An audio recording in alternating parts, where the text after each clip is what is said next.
할렐루야. 오늘 또 말씀으로 역사하시는 하나님의 은혜가 여러분 가운데 있기를 간절히 소망합니다. 오늘은 제가 부임하여 강단에서 처음으로 우리 주안교회 성도님들과 함께 말씀을 나눌 수 있어서 너무나도 행복하고 뜻깊은 주일인 것 같습니다. 여러분들도 들어오시다가 교회 곳곳에 게시되어 있는 저희 교회 로고를 보셨을 겁니다. 또한 그 로고 옆에 슬로건처럼 적혀 있는 문구를 보셨는지 모르겠습니다. 뭐라고 되어 있죠? 네, 맞습니다. 주 안에서 복된 자들이 만들어가는 어떤 교회라고요? 행복한 교회. 예, 그동안 못 보셨던 분은 이제 본 것 같다라고 기억이 떠올리시는 분 계시죠? 자, 저는 우리 교회에 딱 어울리는 문구라고 생각됩니다. 왜요? 제가 만들었거든요. 네, 저는 여러분들이 주 안에서 복된 자들임을 믿습니다. 주안교회는 주 안에서 복된 자들이 모인 행복한 교회인 줄 믿습니다. 여러분도 인정하시나요? 그러면 주 안에서 복된 자들이 어떤 사람입니까? 그것은 당연히 주 안에서 복을 받은 사람들이겠죠. 그럼 무슨 복을 받았습니까? 그 복이 세상에서 말하는 그런 복입니까?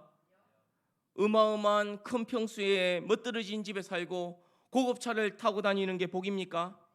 아니면 자녀들이 잘 돼서 명문학교에 진학하고 대그룹에 취직하고 유력한 가문에 시집 장가가는 것이 복입니까? 그것도 아니면 건강해서 쪼꼬리 복근을 만들어서 그것에다 빨래도 하고 지나가는 사람들을 뒤돌아보게 할 만큼 에스라인 몸매를 가지는 것이 복입니까? 물론 그런 것도 복이라고 하면 복일 수도 있지만 진짜 복은 예수 그리스도를 소유하고 천국을 소유한 것이 참 복인 줄 믿습니다. 따라서 우리 주안교회는 예수 그리스도 안에서 천국을 소망하며 살아가는 사람들이 모인 곳입니다. 그런 사람들이 만들어가는 교회가 진짜 행복한 교회가 아니겠습니까? 그래서 저는 오늘 여러분과 2021년 첫 부임 후 첫 만남에서 다른 무엇보다도 다른 그 무엇이 아닌 이 천국에 대해서 말씀을 나누고자 합니다. 아이고 목사님 부임한 지 얼마 안 돼서 아직 감이 없으신가 본데 지금 때가 어느 때인 줄 알고 그런 말을 하십니까? 요즘 어떤지 아십니까? 사는 게 지옥 같습니다. 코로나 때문에 마스크 써서 숨도 제대로 못 쉬어서 답답해서 사는 게 지옥 같고, 잘 다니던 직장 구조조정한다고 잘려서 사는 게 지옥 같고, 학교에서는 원격 수업한다고 하지만 제대로 수업이 안 돼서 사는 게 지옥 같고, 장사는 해야 하는데 코로나 때문에 손님을 받지도 못하게 하고 문도 못 열게 하니까 먹고 살 길이 깜깜해서 사는 게 지옥 같고, 그런데 이 와중에 천국에 대해서 말할 수 있는 겁니까? 네, 이 와중에 천국에 대해서 말해야겠습니다. 왜요? 세례 요한도 예수님도 이와 같은 상황 중에, 아니 이보다 더한 상황 중에서도 천국에 대해서 말했습니다. 말씀이 침묵하며 400년 암흑기를 지나고 로마의 식민지로 암담하게 있었던 이스라엘 백성을 향해서 세례 요한은 광야에 외치는 자의 소리가 되어서 선포한 첫 말이 뭡니까? 회개하라, 천국이 가까웠느니라 였습니다. 그리고 예수님도 흑암에 앉은 백성과 사망의 땅과 그늘에 앉은 자들과 같았던 갈릴리 사람들을 향해 처음 선포한 말씀이 뭡니까? 바로 회개하라, 천국이 가까웠느니라 였습니다. 흑암에 앉은 백성, 사망의 땅과 그늘에 앉은 자, 오늘날의 우리의 모습이 아닙니까? 코로나 시대에 사는 우리에게 새로운 신조어가 생겼죠. 여러분, 코로나 블루라고 아십니까? 코로나19로 생겨난 우울감을 뜻하는 신조어입니다. 그런데 여기서 더 나아가 코로나 블루를 넘어선 상태로 장기화된 그런 감염병 상황에서 생겨난 우울이나 불안 등의 그 감정이 분노로 폭발하는 단계를 가리켜 코로나 레드라고 합니다. 막 화가 나서 얼굴이 시뻘개지는 그런 것을 상징하는 것이죠. 그런데 이제는 코로나 레드를 넘어서 코로나 블랙의 상태가 되었다고 합니다. 검정색이라는 컬러에 걸맞게 앞이 깜깜해서 아무것도 보이지 않는다는 것입니다. 참으로 암담하고 처참하고 현재의 심리 상태를 잘 나타내는 말이라고 할 수 있습니다.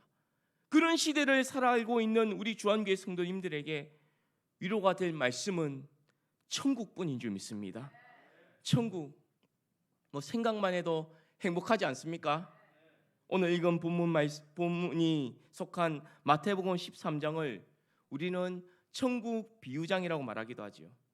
예수님은 이 말씀을 갈릴리 바닷가 배 위에서 말씀하셨는데 7가지 비유를 통해서 천국을 설명하셨습니다.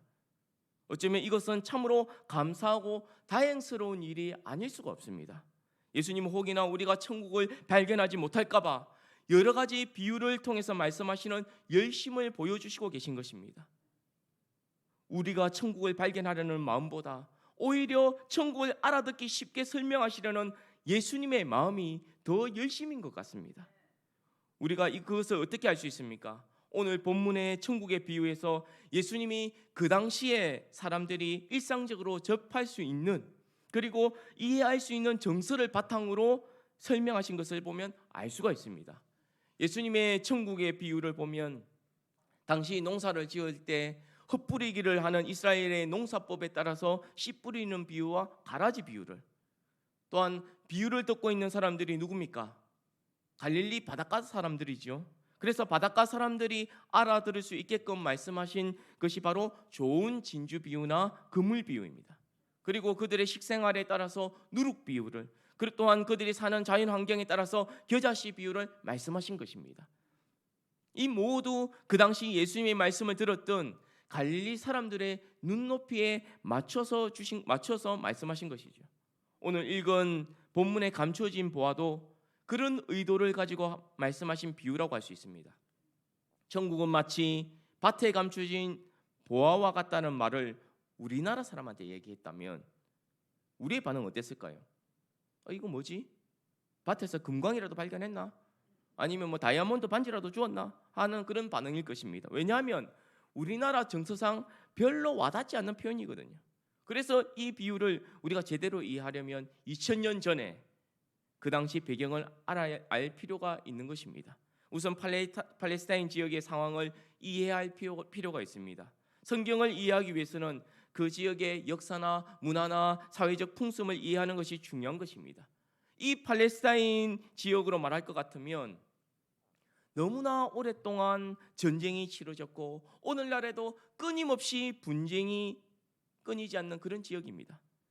지구상에서 가장 많은 분쟁이 있었고 국제전쟁만 무려 20여 차례나 치러진 그곳이 바로 이 팔레스타인 지역인 것입니다. 그래서 요한계시록에 보면 아마겟돈이라는 인류 최후의 전쟁을 상징하는 용어가 나오지요.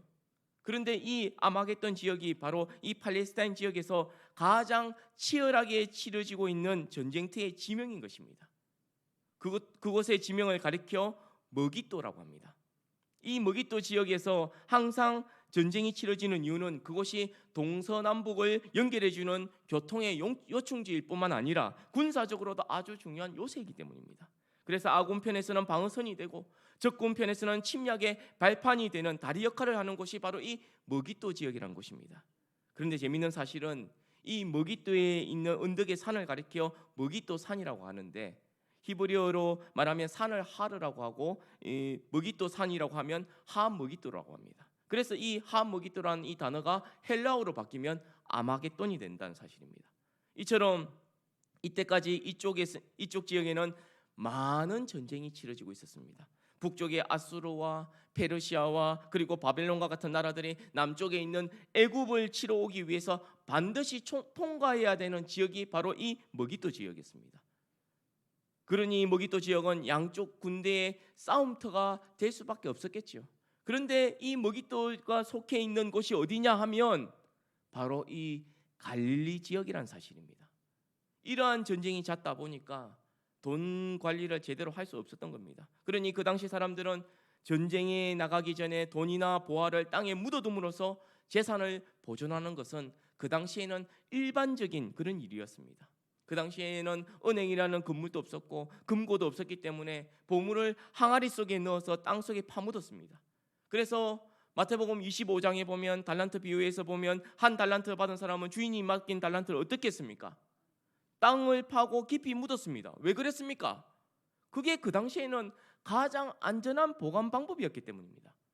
그런데 문제는 보화를 땅속에 묻어둔 사람이 전쟁에서 죽거나 불의의 사고로 죽으면 그 감춰둔 보화가 주인을 잃게 된다는 사실입니다.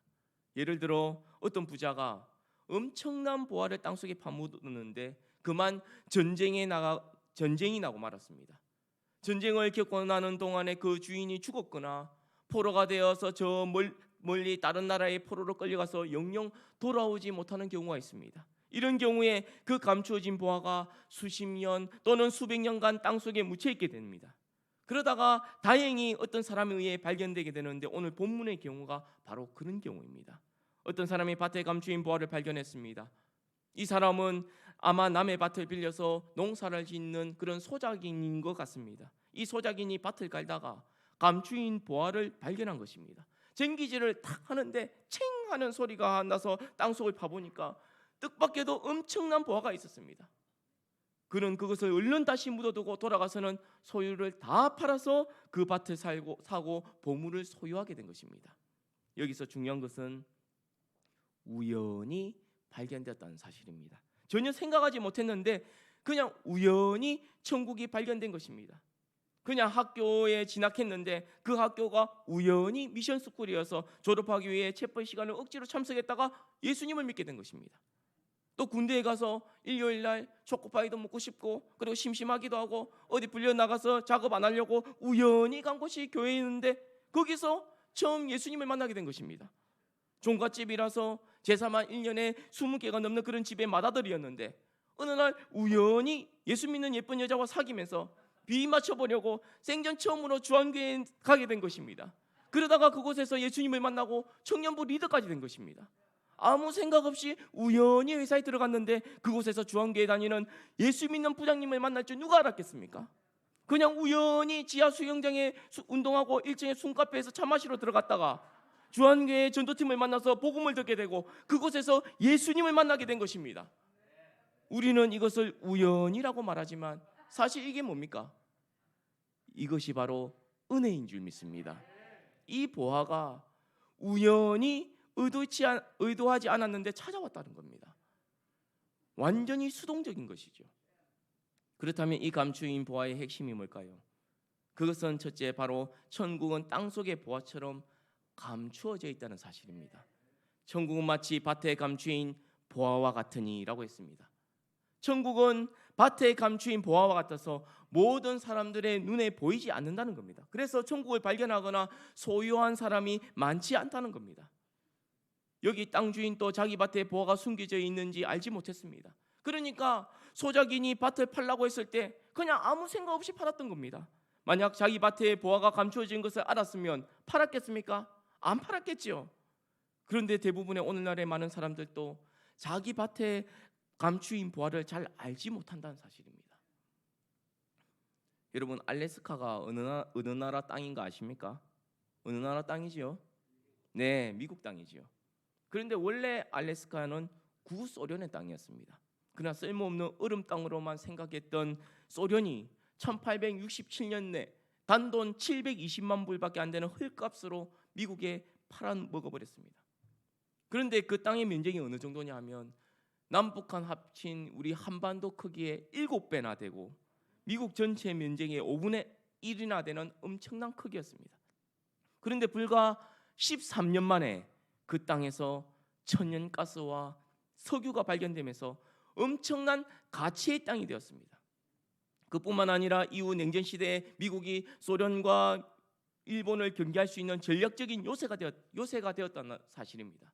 그런데 재미있는 것은 소련에게 알래스카를 샀던 당시 미국의 국무회의에서는 바로 이 알래스카를 사기로 결정한 정부에 대해 미국 역사상 가장 치욕스럽고 바보 같은 결정이었다고 비난했다는 사실입니다.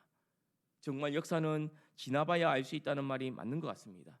알래스카의 가치를 모르고 싼 값에 팔았던 소련이나 이 땅을 샀다고 쌩 난리를 치면서 비난을 했던 그 당시 미국 정치인들이나 가치를 모르는 입장에서는 도찐 개찐이라고 할 수 있습니다. 이같이 그 가치를 알지 못하면 이 같은 일이 일어날 수밖에 없다는 사실입니다. 예전에 1970년대 후반에 당시 수표가 잘 발행된 지 얼마 되지 않아서 잘 알려지지 않았던 그런 시절이 있었습니다. 요즘 또 옛날만큼 수표가 잘 안 보이죠. 왜냐하면 5만 원권이 나오면서 더욱더 그런 것 같습니다. 그 옛날에는 특히 시골 같은 곳은 이 수표에 대해서 더 알려지지 않았죠. 저희 큰 외삼촌이 직장에서 10만 원권 수표를 몇 장 받아와서 시골에 있는 집에 가지고 왔는데 며칠 후에 아무리 찾아봐도 수표가 보이지 않는다고 합니다. 그래서 저희 어머니께도 물어보고 그리고 외삼촌과 이모들에게도 물어봐도 아무도 모른다는 겁니다. 그런데 집안 온 곳을 뒤지고 다 찾아봐도 발견되지 않았던 그 수표를 어디서 발견했냐 하면 뒷간에서 발견했다는 겁니다. 당시 재래식 화장실에는 큰 볼일을 볼 때 화장지가 없어서 신문지나 책 같은 것을 비벼서 뒤처리용으로 사용했는데 이 수표가 딱 적당한 크기라 수표들을 몇 장 이용해서 우리 외할머니께서 아주 비싼 뒤처리를 하셨다고 합니다. 다행히 재래식 화장실이라 그 수표를 발견할 수 있었고 그것을 최초로 발견한 저희 어머니가 그 수표를 깨끗하게 세척해서 외삼촌 몰래 요긴하게 썼다고 수십 년이 지나서 밝힌 이야기를 들은 적이 있습니다. 이처럼 가치를 아는 사람에게는 보화와 보물이 될 수 있어도 가치를 모르는 사람에게는 그것이 아무짝에도 쓸모없는 것이 될 수 있다는 사실입니다. 그런데 예수님은 이 천국의 가치가 모든 사람에게 드러난 것이 아니라고 말씀하십니다. 당시 바리새인이나 서기관들에게는 아니었습니다. 마태복음 13장 11절에 보면 대답하여 이르시되 천국의 비밀을 아는 것이 너희에게는 허락되었으나 그들에게는 아니 되었나니라고 했습니다. 예수님의 제자들에게는 천국의 비밀을 아는 것이 허락되었습니다. 그러면 오늘 본문에서 말하는 감추인 보화는 뭡니까? 뭐가 감추인 보화입니까? 네, 그것은 바로 예수 그리스도 자신을 말하는 것이며 동시에 천국을 가리키는 것입니다. 앞서 언급했듯이 공생애를 시작하시면서 예수님께서 처음 선포하신 메시지가 뭡니까? 네, 회개하라 천국이 가까웠느니라 였습니다. 즉 죄를 회개하고 예수를 영접하면 천국이 임한다는 것입니다. 그런데 많은 사람들이 예수를 거부했습니다. 예수 안에 있는 천국의 비밀을 깨닫지 못했던 것입니다. 예수님이 주시는 떡은 먹고 병고침은 받으면서도 천국은 소유하지 못했습니다. 왜냐하면 이 비밀을 알지 못했기 때문이죠. 그러면 이 비밀이 무엇입니까? 바로 예수님을 통한 구원의 비밀인 줄 믿습니다. 성경은 훌륭한 사람들의 이야기를 엮은 좋은 이야기책이나 역사서가 아닙니다. 성경은 어떤 염려나 두려운 마음을 줄여주고 좀 더 평안한 마음으로 살아가게끔 하는 세상의 지혜서와 같은 것이 아니라는 겁니다. 그 정도의 이야기는 이 세상 천지에 깔리고 깔렸습니다. 성경은 그런 모든 것 위에 있는 하나님의 말씀인 줄 믿습니다.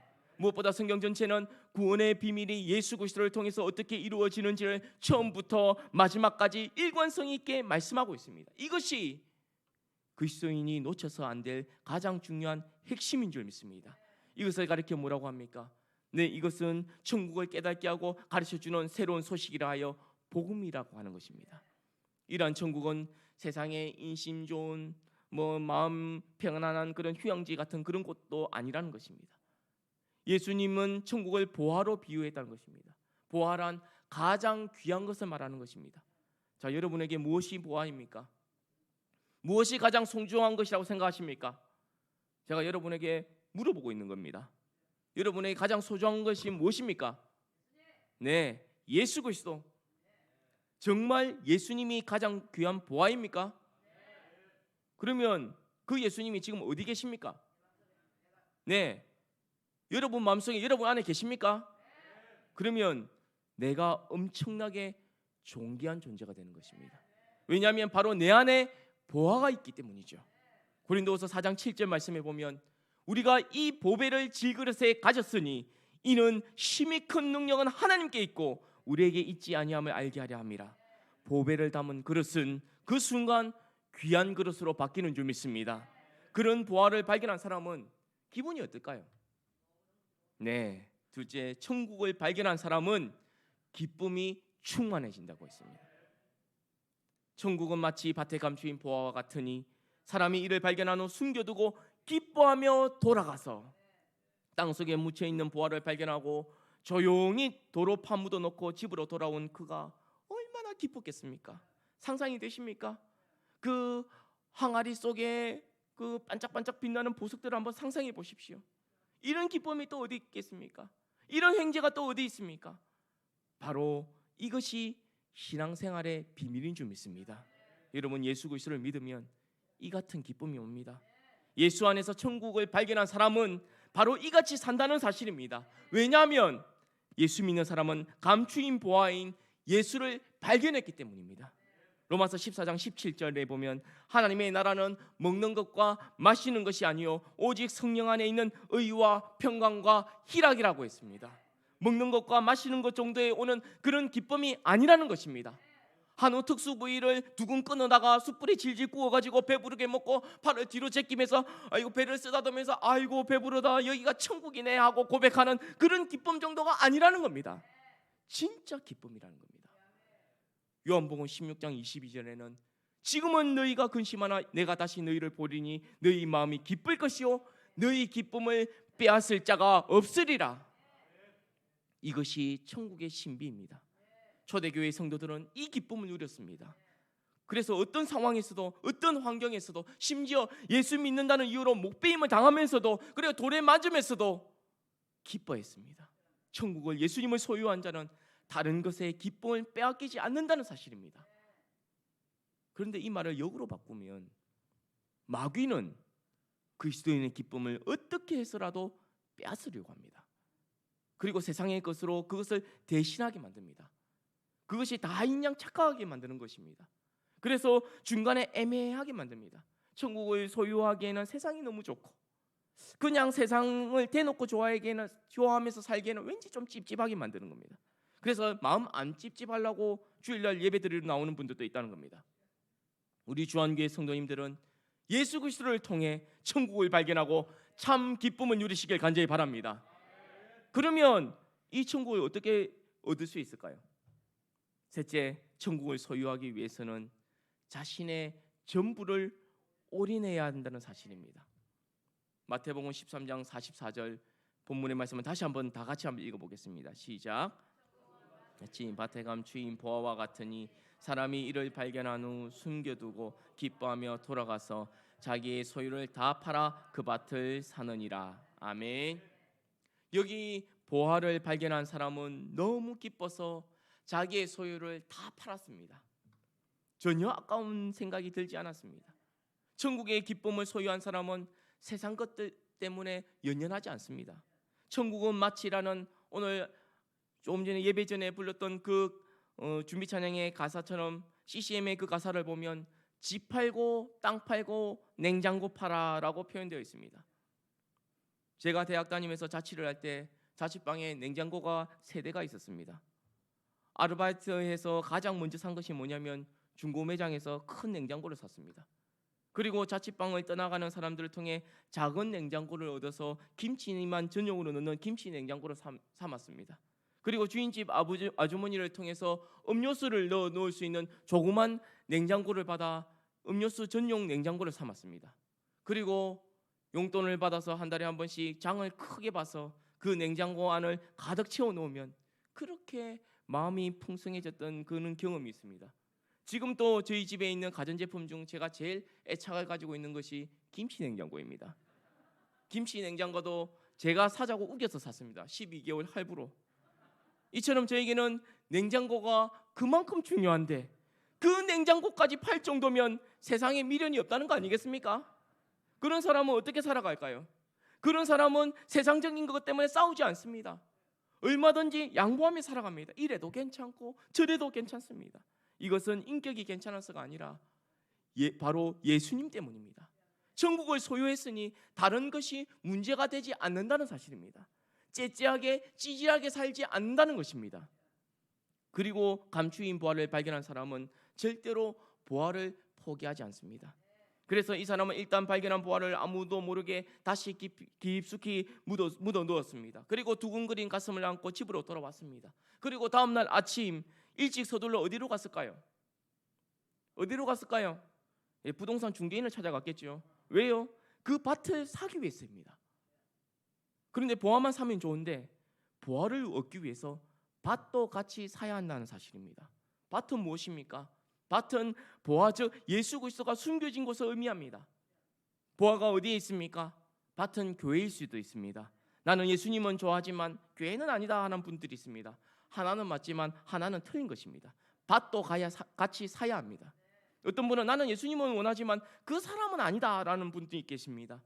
이 역시 반쪽짜리 천국입니다. 사람도 사야 합니다. 그 사람 안에 예수님이 계시면 그 사람도 사야 하는 것입니다. 어떤 분은 나는 예수님만 믿고 세상에서 살고 싶지 않다라고 합니다. 세상을 사야 할 때도 있습니다. 마침내 그 사람은 그 밭을 팔겠다는 주인의 약속을 받아냈습니다. 값은 주인이 요구하는 대로 다 주기로 했습니다. 그는 자기의 모든 소유를 다 팔기 시작했습니다. 집 팔고 땅 팔고 결혼 반지고 애기 돌 반지고 할 것 없이 다 팔았습니다. 그리고 그래도 부족하니까 냉장고까지 팔았습니다. 지폐인지 디오스인지는 몰라도 그 냉장고를 팔아야 밭주인이 원하는 금액을 맞출 수 있기 때문입니다. 이처럼 모든 것을 올인해야만 합니다. 가족과 이웃들이 그를 보고 미쳤다고 했을 것입니다. 아무리 봐도 그 밭이 그 정도의 가치는 없다고 생각했을 것입니다. 그러나 그는 아랑곳하지 않고 있는 것을 다 팔아 그 밭을 샀습니다. 왜냐하면 천국은 양보할 수 없기 때문인 줄 믿습니다. 포기할 수 없는 것입니다. 왜냐하면 절대적인 가치가 있기 때문입니다.